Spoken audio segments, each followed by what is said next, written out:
Praise the Lord. प्यारे मसीह भाई बहनों, प्रभु यीशु मसीह के नाम में मैं आपका भाई अभिषेक जॉन आपका स्वागत करता हूं और मैं आशा करता हूं कि आप सभी बहुत अच्छे हैं। मैं बहुत परमेश्वर का धन्यवाद करता हूं कि मुझे आपके पास आने का परमेश्वर ने मौका दिया, आपसे बात करने का, आप तक परमेश्वर के वचन को मैं शेयर कर सकूं और मैं और आप परमेश्वर के वचन के द्वारा कुछ सीख सकें। इसलिए परमेश्वर का मैं बहुत धन्यवाद करता हूँ। मेरे प्यारे भाइयों, मैं आज आपसे बाइबल की बहुमूल्य कुछ विषयों में आपसे बात करना चाहता हूँ। मैंने और हम जैसे बहुत से लोगों ने प्रभु यीशु मसीह को अपना उद्धारकर्ता स्वीकार किया और ये हमारे लिए बड़े आनंद का और उमंग का विषय है। हमसे बहुत से, कई बार मुझसे ज़्यादातर सवाल किया जाता है कि आपने यीशु मसीह को अपना जीवन क्यों दे दिया, आप यीशु मसीह पर इतना विश्वास क्यों करते हैं, क्या वजह है कि आप यीशु मसीह के लिए अपना घर परिवार सब कुछ आपने छोड़ दिया। मैं आज आपको प्रभु यीशु मसीह के नाम में उत्साहित करता हूं और मैं आपसे अपने जीवन के विषय में कुछ बात करना चाहता हूं। मेरे प्यारे भाइयों, हम सब मनुष्य जीवन के जवानी के दिनों में हम कहीं ना कहीं कमज़ोर हालात में रहते हैं। लेकिन बाइबल जब मुझे मिला तो मैंने समझा कि मेरी ज़िंदगी में जो गुनाह या जो अपराध जो चल रहा था, मैं उसे नजात पा सकता हूँ। लेकिन इससे पहले मैंने ऐसी कोई किताब नहीं पढ़ी, इससे पहले मैंने ऐसी कोई किताब नहीं पढ़ी जहाँ मुझे गुनाहों की माफ़ी का जिक्र किया गया हो। मैं इस्लाम से हूँ। मेरी पूरी ज़िंदगी बचपन से लेकर जीवन के 22-24 वर्षों तक मैं इस्लाम में रहा। मैंने मुस्लिम धर्म के अनुसार जीवन को व्यतीत किया और मेरे प्यारे भाइयों और बहनों, मैं बहुत अपने गॉड के प्रति बहुत ही सीरियस था। लेकिन मुझे कभी भी हमेशा एक बात की तसल्ली चाहिए होती थी कि आखिर मैं जो अपराध मैं कर रहा हूँ, जो मैं गुनाह कर रहा हूँ, उसकी मुझे माफ़ी के विषय में कहीं पर कोई जिक्र नहीं था। मैं बहुत परेशान होता था। मुझे लगता था कि मैं एक बहुत गंदा और घिनौना इंसान हूँ और मैं कभी पाप से नजात नहीं पाऊँगा। तो परमेश्वर का धन्यवाद करता हूँ कि परमेश्वर ने मुझे एक अवसर दिया। मुझे किसी एक बहन के द्वारा बाइबल का वचन मेरे तक पहुंचा और मैंने उस बाइबल के वचन को जब पढ़ा तब मैं हैरान था कि ये किताब कितना साफ बातों को प्रकट कर रही है। मैं आपको इनकरेज करना चाहता हूँ, मैं आपको अपने जीवन के द्वारा उत्साहित करना चाहता हूँ कि बाइबल आम किताब नहीं है। देखिए, ये सारी दुनिया मानती है कि बाइबल जो है वो स्वर्गीय किताब है, वो किताब इस दुनिया की नहीं है। अब मैं आपसे ऐसा इसलिए कह रहा हूँ क्योंकि इस धरती पर बहुत सी किताबें आई, लेकिन हज़रत ईसा अलैहिस्सलाम अर्थात प्रभु यीशु मसीहा, है ना, खुदावंद यीशु मसीह जो आए, उनका आने का तरीका ही सबसे तमाम जिंदगी से अलग है। तमाम जिंदगी से वो एक ऐसा पहला इंसान है जो खुदा की रूह से पैदा हुआ, परमेश्वर की आत्मा से पैदा हुआ। और ये बात बाइबल के अंदर तो लिखी हुई है ही, कुरान में भी इसका जिक्र है और बिल्कुल साफ लिखा हुआ है कि खुदा की रूह से, खुदावंद यीशु मसीह खुदा की रूह से नाजिल हुए। तो मैं आपको सिर्फ इतना कहना चाहता हूं, हम बाइबल किताब मुकद्दस को जब हम पढ़ते हैं और उसकी यूहन्ना की किताब को जब आप पढ़ते हैं, उसके पहले अध्याय और उसके पहले पद में लिखा है कि आदि में वचन था, वचन परमेश्वर के साथ था और वचन ही परमेश्वर था। वचन परमेश्वर था। बहुत साफ शब्दों में लिखा है, वचन परमेश्वर था। और खुदा की रूह से जो आया है वो खुदा ही हो सकता है। और वचन उतरा है कलाम इस कायनात में, इस धरती पर भेजा गया है। तो जब कलाम इस धरती पर आया है, वचन इस धरती पर आया है और खुदा के वसीले से आया है, खुदा के रूह से होकर आया है, तो मैं आपको सिर्फ इतना कहना चाहता हूं कि बाइबल जो है वो इस धरती का नहीं हो सकता। और इसीलिए प्रभु यीशु मसीह ने कहा, मैं इस संसार का नहीं हूं। उन्होंने कहा, मैं इस संसार का नहीं हूं। मेरे प्यारे भाइयों और बहनों, बहुत साफ अल्फाज में प्रभु यीशु मसीह ने कहा, मैं इस संसार का नहीं हूं। तो वो कहां का था? अगर वो इस संसार का नहीं था, कहां का है? निश्चय वो यहां का नहीं है, वो स्वर्ग का है। और वो स्वर्ग से कलाम के रूप में उतरा है, वचन के रूप में उतरा है। मैं आपको उत्साहित करना चाहता हूं, मैं आपसे विनती करना चाहता हूं, मैं आपसे प्रार्थना करता हूं कि आप, चाहे वो किसी भी धर्म से जुड़े हुए हों या किसी भी जगह आपकी आस्था है, लेकिन मैं आपसे प्रार्थना करता हूं कि अपने जीवन में अगर आप खोज कर रहे हैं, अगर आप चाहते हैं कि आपकी जिंदगी में एक ठहराव आए, अगर आप चाहते हैं कि आपकी जिंदगी में बदलाव आए, एक बार अपनी जिंदगी में आप बाइबल, एक बार आप किताब मुकद्दस को जरूर पढ़ें, जरूर पढ़ें। आपको जानने की कोशिश करना चाहिए और आप जरूर कीजिए। कल तक मैं भी अनजान था, मैं भी इससे बेखबर था, मुझे भी किसी ने नहीं बताया था, लेकिन जिस दिन मुझे ये किताब मिली, मैंने इस किताब को समझने का प्रयास बड़े ही कमजोर हालत में किया और खुदा का शुक्र है, परमेश्वर का धन्यवाद करता हूं कि उसने मुझे इस किताब को समझने के लिए और अपने पास आने का मौका दिया। ये किताब रूहानी किताब है। ये किताब जिसे लोग चलाते हैं, ये किताब जिसे लोग फेंक देते हैं, ये किताब जिसे लोग नफरत करते हैं, ये किताब जिसकी वजह से लोग मार देते हैं, ये किताब जिस पर बार बार इल्ज़ामात लगाया जाता है कि ये धर्म बदलने की किताब है, ये किताब जिसको तमाम प्रकार के दुख सहने पड़े, ये किताब जिसकी वजह से कितनों की मौतें हुई, ये किताब कितनों का चर्चेस और कितनों के घर जलाए गए, इसी एक किताब की वजह से। आखिर इस किताब में ऐसा क्या लिखा हुआ है कि लोग इसको जला देते हैं, लोग इससे नफरत करते हैं, लोग इससे बैर भाव करते हैं? आखिर इस किताब में ऐसा है क्या? जब मैंने इस किताब को पढ़ा तो मेरी तो रोंगटे खड़े हो गए। इस किताब में लिखा, प्रभु यीशु मसीह ने, खुदावंद यीशु मसीह ने कहा कि मैं गुनहगारों को नजात दिलाने के लिए इस दुनिया में आया हूं। यह कौन सा पाप है? इस किताब में खुदावंद यीशु मसीह ने कहा कि मैं तुम्हारे गुनाहों को माफ कर दूंगा।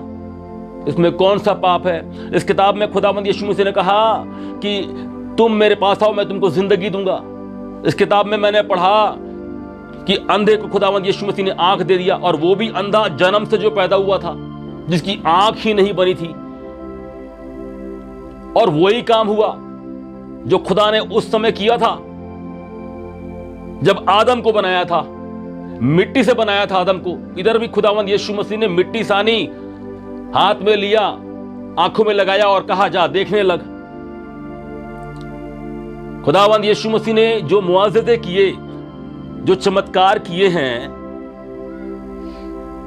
क्या इसलिए इस बाइबल को, इस किताब मुकद्दस को जलाया जा रहा है या इससे नफरत किया जा रहा है?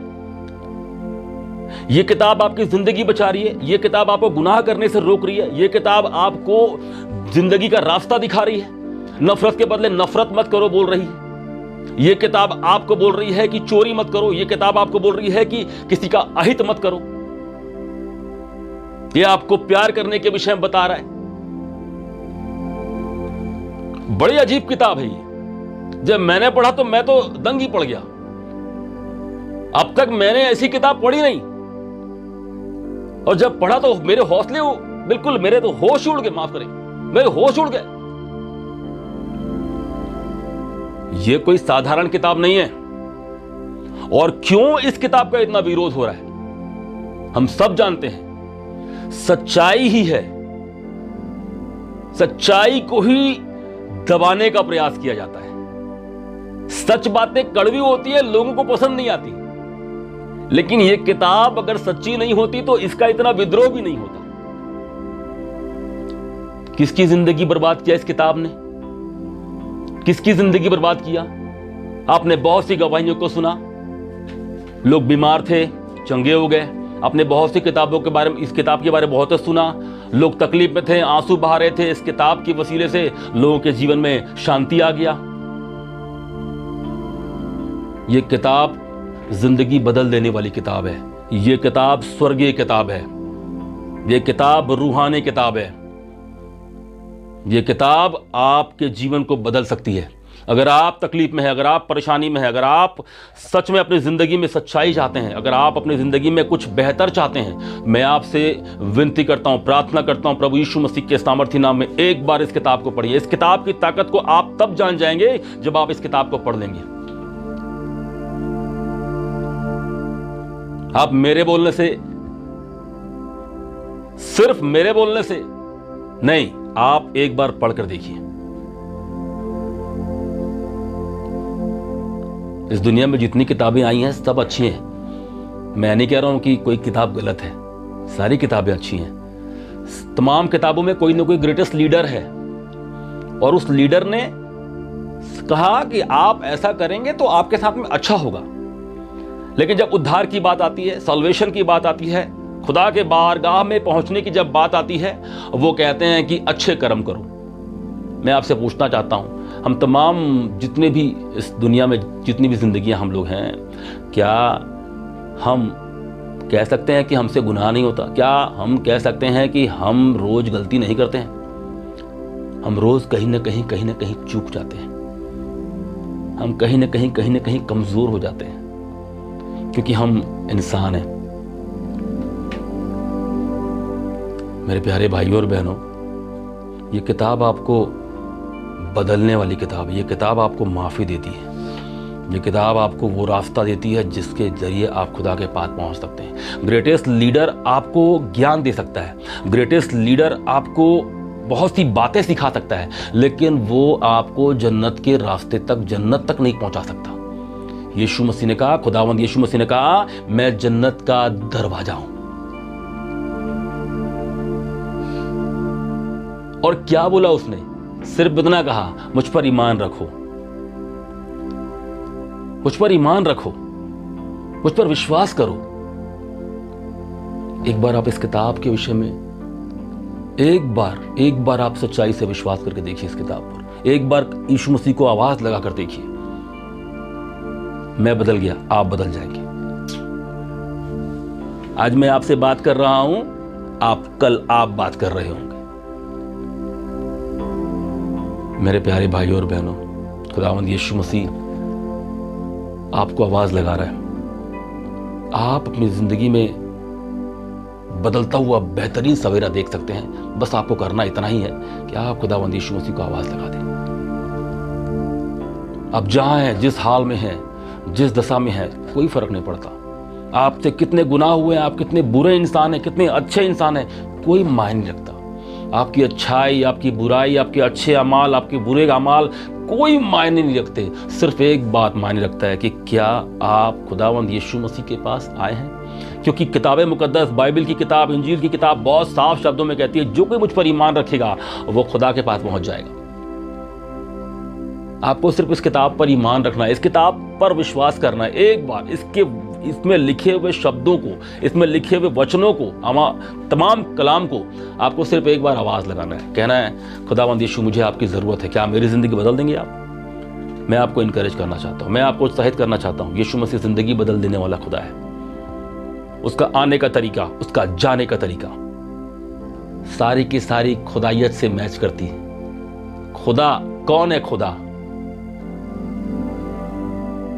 के काम कैसे हो सकते हैं? वे सारे काम खुदावंद यीशु मसीह ने करके दिखाए। कैसा होगा खुदा? आपसे अगर कोई पूछे कैसा होगा खुदा, आप क्या कहेंगे? उसने उस मरे हुए बच्चे को, जवान लड़का जिसका मर गया, किताब मुकद्दस में लिखा हुआ है, बाइबल में पढ़ेंगे आप। जवान बेटा मर गया था और मां अपने बच्चे के लिए रो रही थी और उसकी लाश को लेकर जाया जा रहा था। खुदावंद यीशु मसीह ने देखा और उसने उस लड़के को, उस अर्थी को रुकवाया और कहा, लड़के उठ जा। लड़का उठ गया। आपको पता है उस लड़के की ज़िंदगी के साथ साथ उसने उसकी माँ की भी ज़िंदगी बचाई। अगर उस दिन उस बूढ़ी माँ का एक ही सहारा था, खुदा ने उसकी ज़िंदगी को बचा लिया। उसने तमाम काम ज़िंदगी बचाने वाले किए। आज भी वो काम कर रहा है, ज़िंदगी बचाने का काम कर रहा है। आज जितने भी भाई और बहन खुदावंद यीशु मसीह पर ईमान ला रहे हैं या रोज हम उनके विषय में सुन रहे हैं, दुख उठा रहे हैं, क्या मिला है उनको खुदावंद यीशु मसीह के ऊपर ईमान लाने से? क्या रुपया मिला है, पैसा मिला है? मुझे तो किसी ने नहीं दिया, मुझे तो किसी ने नहीं दिया। मेरे प्यारे भाई और बहनों, मैं आपसे विनती करता हूं, एक बार इस किताब की ताकत को समझने का प्रयास करें। थोड़ा समय रह गया, ये किताब जब तक है तब तक आपकी ज़िंदगी बहुमूल्य है। मैं इस किताब को आपको बताना चाहता हूं, मैंने इस किताब को इन्हीं हाथों से उठाकर फेंक दिया था। यही वो हाथ हैं जो मैंने इस किताब को उठाकर फेंक दिया था। आज भी वो दिन याद करता हूं, आंखें भर आती हैं। और फांसी लगाकर झूल गया था रस्सी से। परमेश्वर ने मेरी जिंदगी को खुदा ने बचाया और फिर मैंने इसी किताब को उस दिन से लेकर आज तक सीने से लगाया है।